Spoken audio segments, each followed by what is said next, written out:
তো বন্ধুরা, আজ আমরা যাব বাড়ি, পিপির বাড়ি থেকে। আর একবার আমি পিপির বাড়িটা দেখিয়ে দিচ্ছি। এই হচ্ছে বুবুই দাদার কালেকশন, কিছু ঘড়ির কালেকশন। দেখুন বন্ধুরা, কত কালেকশন, এই কত কালেকশন। আর এটা হলো বুবুই দাদার জিম। অনেক ধরনের জিমে যেমন ইনস্ট্রুমেন্ট থাকে তেমন আছে। আর আমি একটু দেখিয়ে দিলাম হালকা করে। ওটা হলো বুবুই দাদা একটু আগে ছিল। সবাই হালকা হালকা করে জিম করছে।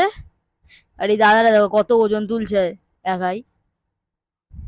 এই দাদাটা ব্যায়াম করছে এখানে, আমি ভিডিও করে যাচ্ছি শুধু।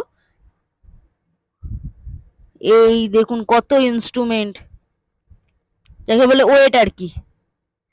পিপি আসার কিছুক্ষণ আগে দিয়েছিল হচ্ছে কি বলে লস্যি। আর এটা হলো বুবুদের সেন্টের কালেকশন, মানে শখ হলো দুটোর, একটা হলো ঘড়ি আর একটা সেন্ট। আসার সময় দেখি কতগুলো লঞ্চ, তাই আপনাদের একটু দেখিয়ে দিলাম। হুগলি সেতু,